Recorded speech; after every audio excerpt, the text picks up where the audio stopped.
Bem-vindos ao Psi em Áudio. Hoje, o desafio que a gente se propôs, olha, é dos grandes. Vamos encarar um dos textos mais enigmáticos e finais de Jacques Lacan. O seminário O Momento de Concluir.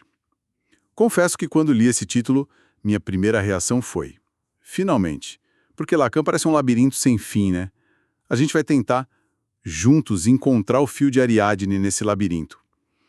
Nossa missão é desempacotar as ideias de um dos pensadores mais influentes e, vamos ser honestos, mais intimidadores da psicanálise, de uma forma que faça sentido. E a pergunta que não quer calar é: o que afinal Lacan estava tentando concluir? Essa é a pergunta de $1 milhão. E a resposta dele é tudo menos um ponto final, sabe? A gente está no final dos anos 70, é o último fôlego do ensino de Lacan, e ele não está mais tão preocupado em escrever textos claros. Ele está obcecado com uma coisa: a topologia. Ele usa figuras como nós e superfícies para tentar, assim, desenhar o funcionamento da psique. A aposta dele é que a estrutura do nosso sofrimento não pode ser só dita, ela precisa ser mostrada, quase como um mapa. É um trabalho denso, mas a beleza dele está em tentar dar uma forma visual ao que parece ser o puro caos da mente. O mapa da mente, feito de nós. Ok, isso já começa interessante. E para começar a desenhar esse mapa, ele joga uma bomba logo de cara. Uma afirmação que parece sabotar o próprio campo dele. Ele diz que a psicanálise não é uma ciência, mas uma prática de bavardagem. E bavardagem pode ser traduzido como conversa fiada, tagarelice, soa quase como uma ofensa, né? Uma provocação genial, ele está dizendo: parem de tentar encaixar a psicanálise no laboratório. Ele cita o filósofo da ciência Karl Popper, que dizia que para algo ser científico precisa ser refutável, ou seja, você precisa poder provar que aquilo está errado. E Lacan concorda. Ele diz que a psicanálise é irrefutável nesse sentido. Não dá para colocar o inconsciente num tubo de ensaio e provar que ele não existe. Então ele abraça o que os críticos viam como uma fraqueza. Mas isso não é perigoso? Se uma prática é irrefutável, como a gente a separa de um dogma? Ou de uma pseudociência?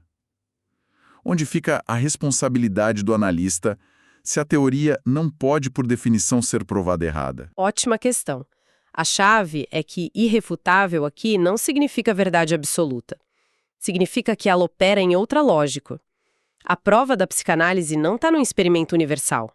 Está nos efeitos que essa conversa fiada produz em um sujeito, um de cada vez. E esse bavardage está longe de ser inútil. É a matéria-prima. É na fala sem rumo, nos atos falhos, nos sonhos. É ali que a estrutura do inconsciente se revela. Lacan diz que as palavras têm consequências reais.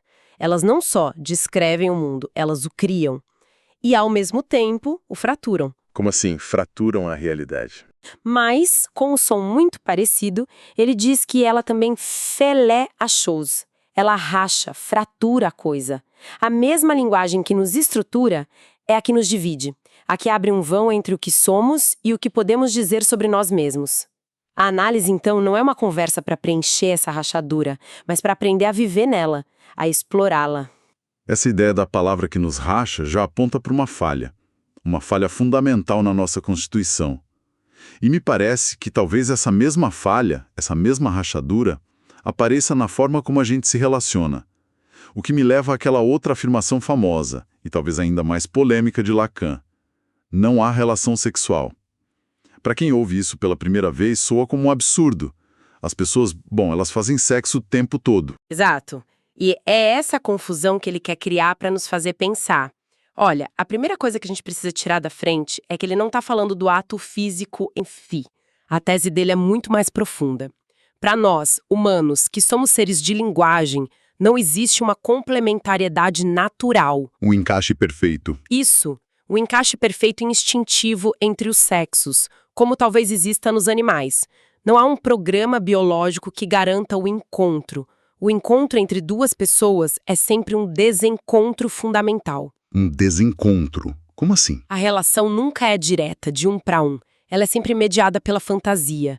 Eu não me relaciono com a outra pessoa, mas com a ideia, a imagem, a fantasia que eu construí sobre ela. E o outro faz o mesmo comigo. Por isso ele diz que o conjunto da relação sexual é um conjunto vazio. Não há uma fórmula que una X e Y de forma perfeita. Então, a grande sacada aqui é que todo relacionamento é, na verdade, um triângulo amoroso. Sou eu, a outra pessoa e a história que eu inventei sobre ela. E o problema nunca é a pessoa em si, mas o momento em que a realidade não bate com a história que a gente criou. Perfeito. É exatamente isso. Lacan está descrevendo a estrutura da decepção amorosa. O que existe são encontros sempre falhos, mediados pela fala e pelo desejo, que é, por definição, falta. Mas ele vai além. Ele diz que não é só o amor que se estrutura assim. A nossa própria realidade, incluindo a ciência, é estruturada por fantasias. Peraí, isso é incrível. Quer dizer que a nossa busca pela objetividade máxima, a ciência, no fundo depende de uma ideia imaginária, de algo que não existe no mundo real? Isso coloca a ciência e a psicanálise quase no mesmo barco, de certa forma. De certa forma, sim. Pense na geometria, a ideia de uma linha reta perfeita. Ou de um círculo perfeito, isso não existe na natureza. São abstrações, construções da mente. Fantasias conceituais que nos permitem operar sobre o mundo e construir coisas. A ciência, para Lacan, é uma tentativa heróica de dar conta do real, mas ela o faz através de construções simbólicas, de fantasias. Como a ideia de um universo regido por leis perfeitas e imutáveis. É um esforço para ordenar o caos, mas a ordem é sempre uma construção nossa. Ok.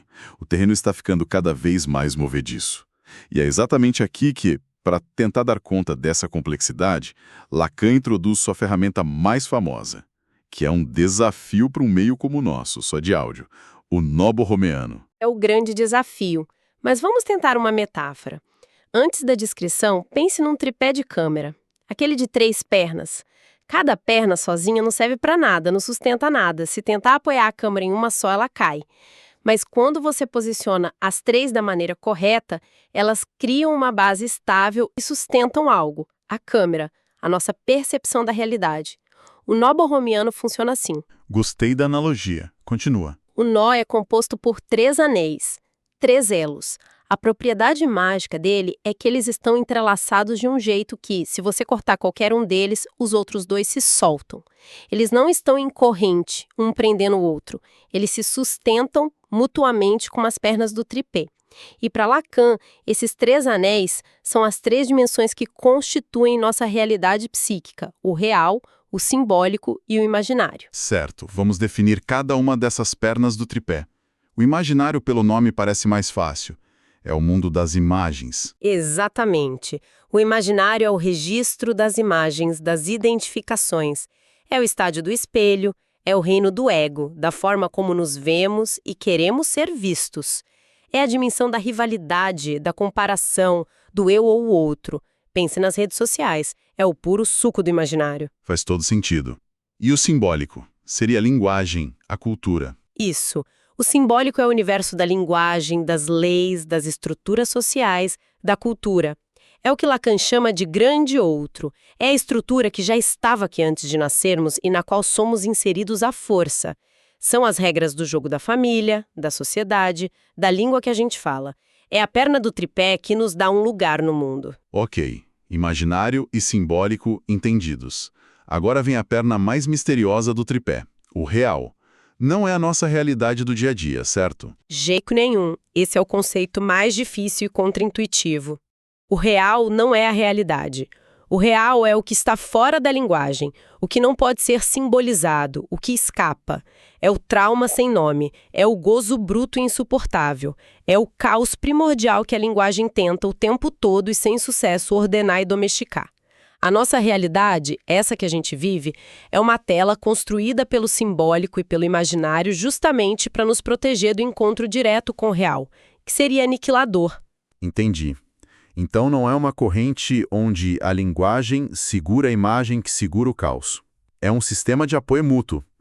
Se a perna do simbólico quebra, como na psicose, a câmera da realidade tomba e o sujeito fica exposto diretamente ao imaginário delirante ou ao caos do real. A nossa sanidade é esse equilíbrio delicado do tripé. Precisamente, a neurose, que para Lacan é a estrutura normal, é quando o nó se sustenta, mesmo que de forma tensa e produzindo sintomas. A genialidade do nó é mostrar que essas três dimensões são radicalmente diferentes, mas absolutamente interdependentes. Uma não existe sem as outras duas. Ok, vamos fazer uma pequena pausa aqui para respirar depois dessa topologia toda. Se essa exploração do pensamento de Lacan está abrindo novas janelas na mente, considere curtir este áudio. Ajuda muito a gente a saber que tipo de conteúdo ressoa e nos incentiva a trazer mais análises como esta. Retomando, depois de toda essa viagem pelos nós, anéis e tripés, voltamos à pergunta inicial. O que é, afinal, o momento de concluir? Se a análise nos mostra esse emaranhado, qual é a conclusão possível? É uma cura? É se livrar dos problemas? É o oposto de se livrar dos problemas. Lacan é radical aqui. Ele diz que a análise não leva a uma cura no sentido médico, de eliminar o sintoma para sempre. Aliás, ele até cria uma palavra nova, com uma grafia diferente, para diferenciar. Ele escreve sintoma, com TH.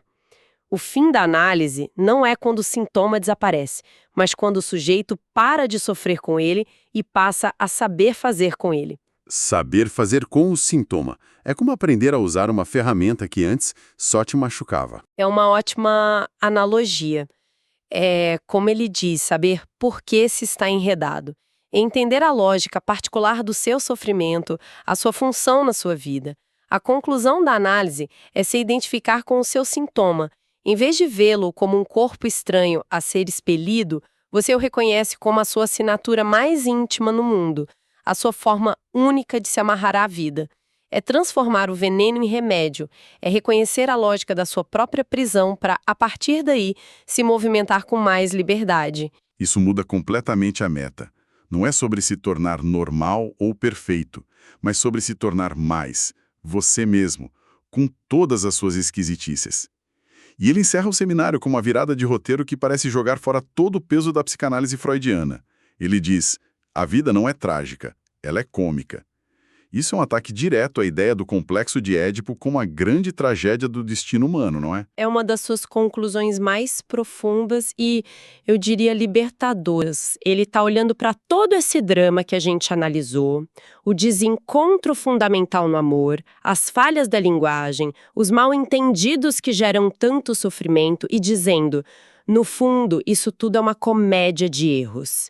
Não existe um destino grandioso e trágico nos esperando. O que existe é um enredo repetitivo, às vezes patético, movido por quiprocós da linguagem e da fantasia. Então toda a minha angústia existencial é, na verdade, o roteiro de uma comédia pastelão. De certa forma, é um alívio, mas também um pouco humilhante. O que ele busca, o convite, é para que a gente possa rir da nossa própria repetição, do nosso próprio drama. Ao entender a estrutura que nos move, a lógica do nosso nó particular, podemos finalmente rir dela. Em vez de sermos apenas os atores passivos e sofredores na nossa própria tragédia, isso muda completamente a perspectiva. O sofrimento deixa de ser um fardo divino e se torna um problema de lógica, algo com que se pode lidar com um pouco mais de leveza e, quem sabe, até com humor. Então, no fim das contas, Lacano nos dá uma resposta, uma conclusão no sentido de um ponto final. Ele nos entrega um mapa, um novo conjunto de ferramentas, esses nós e fitas, para pensar a complexidade da nossa própria mente. É um convite a olhar para a estrutura e não só para o conteúdo dos nossos dramas. E para fechar, acho que vale a pena deixar uma reflexão no ar. Sim, Lacan diz que a escrita, o traço, é o que temos de mais próximo do real. Mas ele também diz que a linguagem é um mau instrumento, que ela é por natureza confusa e ambígua. Se as nossas verdades mais profundas, o nosso inconsciente, estão escritos numa linguagem que é inerentemente falha, o que isso nos diz sobre a busca por clareza e sentido absoluto em nossas vidas? O objetivo seria encontrar uma tradução perfeita e definitiva de nós mesmos, ou seria aprender a conviver criativamente com essa confusão? com essa falta de um sentido final. Uma reflexão para a semana inteira. Se gostaram desta análise e querem mais explorações como essa no universo da psicologia, sigam o Psi em Áudio na sua plataforma de preferência.